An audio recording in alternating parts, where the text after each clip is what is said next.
Fala galera, tudo bem com vocês? Eu espero que sim. Hoje nós vamos dar continuidade ao conteúdo sobre os filósofos pré-socráticos e aí nós vamos entender a filosofia pré-socrática de Pitágoras de Samos e de Heráclito de Éfeso. Então assim, a gente vai ver a visão desses dois pensadores para dar continuidade ao nosso conteúdo sobre os filósofos pré-socráticos.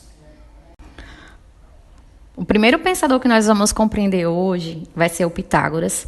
Ele é conhecido justamente por buscar uma resposta bastante distinta dos demais pré-socráticos, né? Então, ele é conhecido justamente por ser o primeiro filósofo a falar sobre o termo filosofia no sentido de amor ao saber, amor à sabedoria.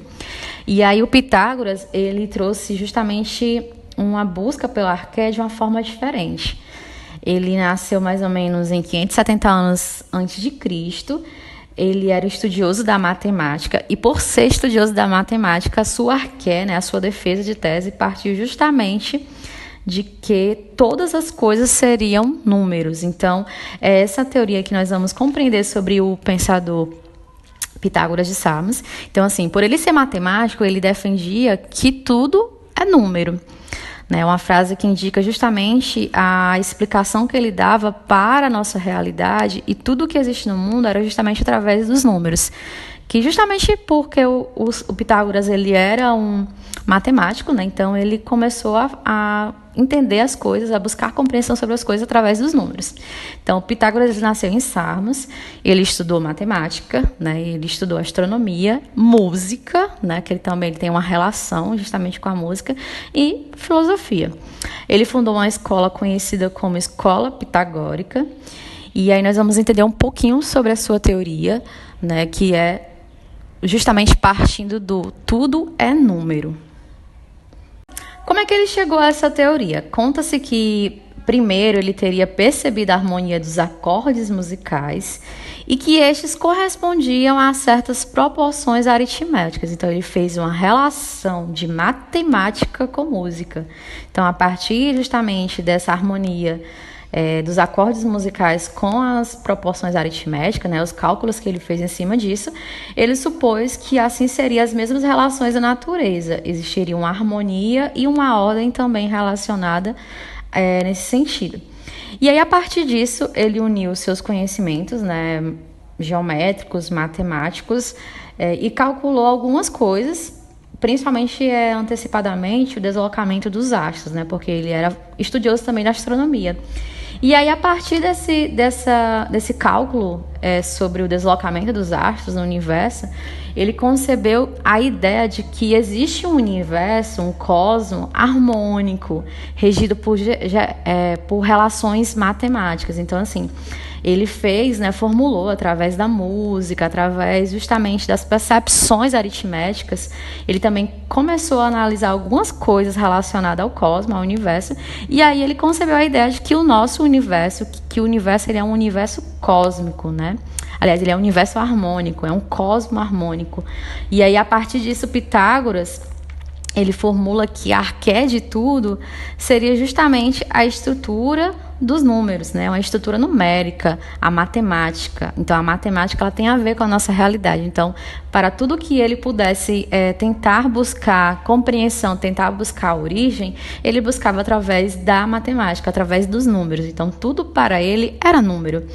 E aí, essa teoria ela é conhecida como a teoria monista também, onde ele centra que o único elemento para a compreensão e para entender a origem, a chamada arqué do universo, do cosmos, seria através dos números. Então, o número em si, essa arqué, que é o número, é uma coisa monista, é um elemento único. Então, é um único elemento para se explicar, tudo é número. E aí, o Pitágoras ele faz essa relação para a compreensão que tudo é número. Nosso outro pensador é o Heráclito de Éfeso. Então, é em Éfeso, porque vocês sabem que a Grécia ela é dividida por regiões. Então, a gente estudou nas aulas anteriores sobre os milesianos, sobre os miletos. E aí, estamos estudando hoje Pitágoras de Samos e também na região de Éfeso, o Heráclito de Éfeso. Então, assim, o Heráclito, ele é o filósofo conhecido como Devir, o filósofo da categoria metafísica Devir. O Heráclito ele desenvolveu um pensamento justamente distinto também dos demais e um pensamento original. Né? Então, a partir do momento que ele passou a observar a natureza, ele também tem um arqué diferente para ser explicado. O Heráclito ele nasceu em 540 anos antes de Cristo. Ele era filho de nobres, com uma personalidade muito forte. Ele não gostava de aparecer na vida pública, né? Ele era uma pessoa introspectiva, né? Ele era muito na dele. E aí, por ser muito nesse sentido, ele acabou indo para as montanhas, né? Ele viveu boa parte da sua vida nas montanhas. E aí ele se afastou de todos e começou a refletir e aperfeiçoar justamente as suas teorias, as suas ideias. Ele é o filósofo que embasa, através das ideias, da observação e das leis da natureza, né, da física. Então, assim, ele passa a observar a natureza, passa a observar a física, né, tentando compreender a dinâmica, a lei natural nesse sentido. Então, ele tem uma percepção original e única para se falar sobre a origem de tudo. Primeiro, ele é conhecido por falar que tudo flui, que nada é permanente, exceto a mudança. Então, assim, quando eu falo tudo flui, eu vou entender tudo que muda, tudo que se transforma, tudo que é um fluxo, né? Então, nisso nada permanece, só a mudança. A mudança é algo que se transforma sempre, né? Então, assim, a mudança ela tá sempre nesse fluxo, nessa transformação. E aí, ele é justamente um filósofo metafísico por acreditar no devir, né? O que é o devir? O devir é o vir a ser, a mudança, o transformar, né? Então, é o fluxo. Então, quando eu me refiro ao ser, né? O ser não é mais que o vir a ser, eu vou me recordar o que seria esse ser. O ser, na metafísica, lembrando para vocês, é tudo que existe e tudo que é. Então, quando eu me refiro a ser, eu me refiro a tudo que está à nossa volta. Se vocês forem analisar aí a volta de vocês, existem móveis, existe a casa de vocês, vocês enquanto ser também.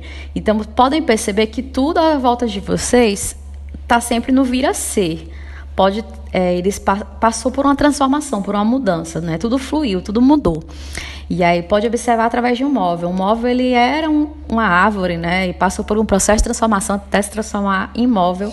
E depois ele pode ser, né, acidentalmente destruído e tal. Então, existe sempre esse fluxo, né? Essa mudança, até que o momento chega na finalidade. Do mesmo jeito é o ser humano.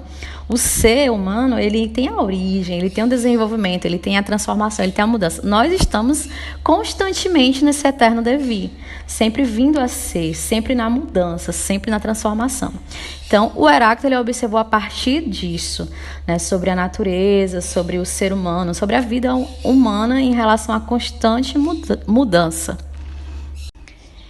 Como foi que ele chegou a essa conclusão sobre o devir, sobre a mudança, né? O Heráclito ele começou como os outros pensadores, como os pré-socráticos, ele passou a observar a realidade, né, o meio que ele vivia, e aí ele percebeu que a natureza, que a física, ela é dinâmica, que a natureza ela está em constância, né, que ela está em fluxo, ela está sempre se transformando. Da mesma forma, ele percebeu sobre a vida humana, né? Então, a realidade, né, o meio natural, a vida humana, ela tem esse dinamismo, ela tem essa transformação. Então, diferente de Tales, Anaximandro e Anaximenes, que buscavam arqué naquilo que permanecia, né, através do elemento água, através do elemento ar, através do apeiron, o Heráclito ele partiu da reflexão de entender sobre o que muda, né, sobre as coisas que estão em mudança. E aí ele partiu justamente de percepções como estas, né, que fala sobre duas frases conhecidas, né, além da que nós vimos na anterior, que o ser não é mais que o vir a ser, né, que ele fala sobre o devir. Também temos essas duas frases bem conhecidas desse conceito de mudança, de transformação em Heráclito, né, quando ele vai buscar a arqué das coisas. Ele fala que tudo flui, nada persiste e nem permanece o mesmo. E depois ele vai falar sobre tudo. Tu não podes descer duas vezes no mesmo rio, porque novas águas correm sobre ti. Se vocês forem analisar, podem perceber que na natureza, no meio, na nossa realidade, existe esse fluxo, né? Essa mudança, essa transformação. Então, nada persiste, né? Nada continua do mesmo jeito. As coisas não permanecem do mesmo jeito, existe sempre a transformação. Então, mesmo que você esteja nesse momento aqui, daqui a alguns segundos você não é mais o mesmo, né? Você teve uma mudança, uma transformação em estado físico, em estado psicológico e tal. Então, existe sempre, né, em segundos, em relação ao tempo, em relação a entender a compreensão, né, de origem, desenvolvimento, né, até finalidade, nós estamos nesse fluxo, né? Então, tudo flui. Nada persiste e nada permanece o mesmo, né? E aí, quando eu falo sobre o rio, né, essa teoria ela é muito conhecida, nunca esqueçam, né? Tu não pode descer 2 vezes no mesmo rio. Entender que as águas não serão as mesmas e nem você será o mesmo. Quando eu falo sobre o rio, observem o rio, ou um lago, ou o mar, né, em si. Existe ali um fluxo, né? Algo ali se movimentando, algo mudando. Então, a água, quando você entra naquela água, questão de segundos, quando você entrou na água, quando você sai da água, a água não é mais a mesma. Quando você passa a observar o fluxo e o dinamismo daquele rio, aquele rio não é o mesmo. Então, essa expressão ela coloca justamente que a natureza ela está sempre se transformando, ela está sempre em mudança, ela está sempre nesse fluxo. Então, existe essa percepção que o rio, o lago, o mar, tudo que tem no meio da natureza, ele está em fluxo. Então, tu não pode descer 2 vezes no mesmo rio, porque novas águas correm sobre ti. Então, da mesma forma que o rio ele muda, você também muda. Então, existe também um estado relacionado a isso. Então, é essa teoria que o Heráclito ele tentou falar, né? Ele teve uma condição original, né? Então ele é visto até hoje, né, como um físico que falou sobre essa constância da natureza e é uma teoria bem válida, né, e bem original em relação à arqué, né? A questão do devir, a questão do fluxo, a questão do movimento em si.